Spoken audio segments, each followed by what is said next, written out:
Hey, hey, hey, it is Erica Q. And Robert Q. And we are here on day number 6 of our 12 days of marriage. We hope that you have been enjoying the content.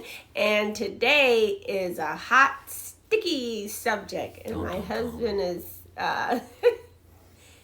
he's so great with this. So, he's probably going to do majority of the talking.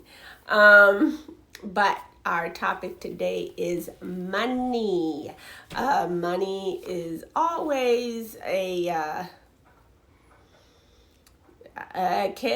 sorry. Let me rephrase that. Money can be a problem in marriages if you allow it to be a problem. So, honey, you want to go? I'm just going to throw things yes, in there. it can be a problem in, a lot of relationships, and it's been a problem in previous relationships for myself. Just I guess you got to really understand that money is not the most important thing in your marriage. It is important, but it's not the most important thing. You do need money to survive, live, feed yourself, and, everything else that money provides. If you find yourself in the position where you guys may not be on the same page as far as money goes, I would definitely recommend, sitting down with your partner, kind of formulating a budget or something along those lines to where you guys can really see eye to eye on where the money is being spent and what you need to save and what you need to put away, for the kids or whatever the case may be, vacation, and then make certain goals and then certain things that you guys want to do in the future, in distant future, or in the near present, set small goals, long-term goals, definitely, especially, I don't believe in, I know a lot of people, they like to hide money from their spouses. They'll have a personal, account where they don't let their partner know about. I don't believe in any of that. Hey, honey, we don't believe in that. Although, let me just say, we both do have separate bank accounts, and we have a joint bank account. And majority, if not both of our paychecks go into the joint one, and any extra stuff usually goes into the joint one. But the separate accounts were accounts that we had before we got married. Yes, so, but those are not hidden. I know about my husband's, and he knows about mine. Yes. Sorry, honey, I just wanted to. Just that just saves yourself from any conflict down the road to where you may your partner may find out about it, and then that causes a disturbance in your relationship, because then if you're hiding money, then what are you doing with that money? What's going on? What are you doing? I mean, so that just opens up a whole nother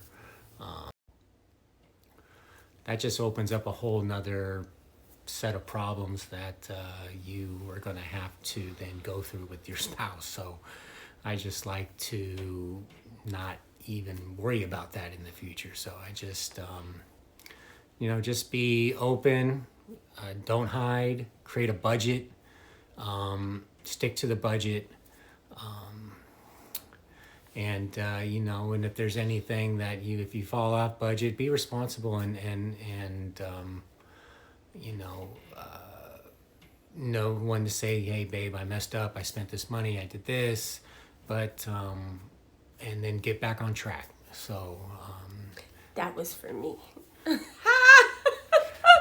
So then my husband is he is, I can't say enough positive things about how he handles money. He is amazing. Me, I am not, because I like to shop. And so sometimes, a lot of times, often, Be patient. uh, he's got to reel me back in, because there I am. So I felt like that was for me, but it's for whoever needs to hear it. But I probably need to hear it. And Yeah, there's a lot of men probably in my shoes where they got women that like to shop. quite possibly, Yes. quite possibly. Now, hun, let me just ask you a question in closing, because I know people who they keep money separate. They're married, but they keep money separate. I mean, it's not that their partner doesn't know that it's separate, but they don't join any. So they don't share finances. Everything is just, that's your money and that's your money, and that's how they do it. What do you think about that? Well, I guess I don't 100% agree with it, but if that seems to be working for you and you guys don't have any issues, I guess, and everything's taken care of, all the bills are paid, then I guess it's okay. I mean, I'm not a big fan of doing that. I think, but when you come together as a married couple, you got to come together as a married couple. I mean, you can't, I'm going to leave this to be me and me. I mean, you do want to keep some sort of, I guess, individuality in the marriage, but I wouldn't recommend it doing with your finances. But I mean, I would say do what you can to work towards combining your incomes, because, it may not be a problem now, but it could become a problem later, to where, if relationship gets rocky and one person is maybe, I don't want to say maybe not as trustful, and then the other person is suspicious, and then they're worried about what they're doing with their money, and so then it's I just like to eliminate any of those scenarios. But I would say if it's working now, fine, but I would say work towards then combining your incomes sooner rather than later. That would be my advice. And I don't even think just limit it to just the marriage getting rocky. What about if the spouse passes away?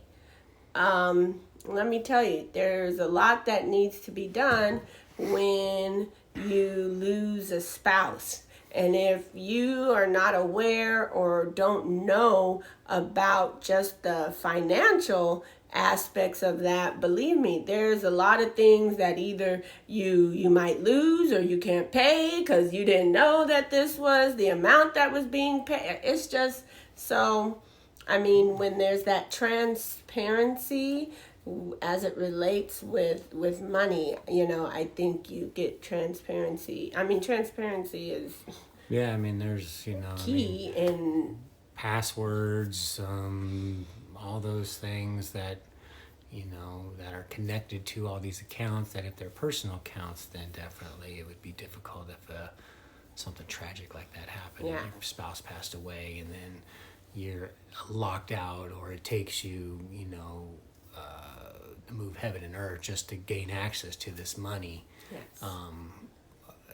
Needed to take care of the kids, especially if the husband passes away and he was the breadwinner, and or vice versa, if the wife's the breadwinner. I mean, either way it goes, and you have car payments, you have children, you have mortgage, you have rent, and then now that everything will, the hardness of trying to take care and maintain paying those things would definitely be a lot more difficult than versus if you had a joint account, and my wife still would have access. If God forbid anything happened to me, she would still be able to have access and still be able to take care of the day-to-day essentials and bills that would need to be taken care of. So yes, another reason why you should definitely combine accounts. Yes. And so that's it. Because we could stay here for a while. Because I'm pretty sure there's lots of other things that my husband would like to mention and say, but he's being so gracious, and I so appreciate it. Like, really, I am the problem when it comes to money. I will admit it here on camera, and yes, it is the truth, and yes, I do like to shop. And yes, it probably stresses my husband out a lot. Okay, but anyways, he gave some good tips and tools earlier on as far as budgeting and sitting down and talking and coming to some consensus on things and joining accounts. All of that's great. So go back and watch that, and then that's it for today. Day number 6 of 12 of 12 days of marriage. I'm Erica Q, and I'm Rob Q. And we will see you tomorrow with day number 7. Take care and God bless. Bye.